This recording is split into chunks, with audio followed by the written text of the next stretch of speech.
ప్రజా సమస్యలపై పోరాడి జైలుకు వెళ్లానని అనేక కేసులను ఎదుర్కొన్నానని కేంద్ర మంత్రి బండి సంజయ్ అన్నారు. తనకు ఈ పదవి రావడం వెనుక కార్యకర్తల కృషి ఉందని అన్నారు. ప్రజాహిత యాత్ర చేస్తున్న సమయంలో గత ప్రభుత్వం తన మీద అనేక కేసులు పెట్టిందని, జైలుకు పంపిందని బండి సంజయ్ అన్నారు. కరీంనగర్ అభివృద్ధికి పాటు పడతానని బండి సంజయ్ తెలిపారు. కార్యకర్తల కష్టం వల్లే తాను కేంద్ర మంత్రి అయ్యానని అన్నారు. కేంద్ర మంత్రిగా బాధ్యతలు చేపట్టిన తర్వాత తొలిసారి ఆయన సొంత నియోజకవర్గానికి వచ్చారు. అక్కడ నేలకు నమస్కారం చేసి భూమాత రుణం తీర్చుకుంటానన్నారు.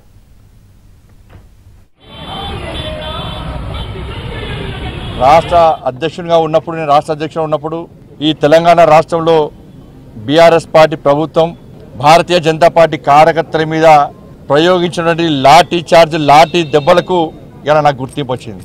తెలంగాణ రాష్ట్రంలో బీఆర్ఎస్ పార్టీ మూర్ఖత్వ పాలనకు వ్యతిరేకంగా నా కార్యకర్తలు పోయిన జైలు కొన్న సందర్భంలో దాని గుర్తింపు నాకు వచ్చింది. వాళ్ళ అనేక మంది నాయకులు కార్యకర్తలు ఇలా ప్రజా సంగ్రామ యాత్ర చేపడుతుంటే దాదాపు 150 రోజుల పాటు వాళ్ళ కుటుంబాలకు దూరమై వాళ్ళ సొంత పనులు పక్కబెట్టి మోడీ గారి యొక్క ఆశీర్వాదంతో మా జేపీ నడ్డా గారి యొక్క ఆదేశం మేరకు మేము తెలంగాణ రాష్ట్రంలో నిర్వహించిన ప్రజా సంగ్రామ యాత్రలో నా అడుగులో అడిగేసి వాళ్ళ నాకు చేదోడు వాదోడు ఉన్నటువంటి ప్రజా సంగ్రామ యాత్రలో పాల్గొన్నటువంటి కార్యకర్తల యొక్క కష్టమే వాటి వల్లనే నాకు ఈరోజు ఈ బాధ్యత గుర్తింపు వచ్చింది.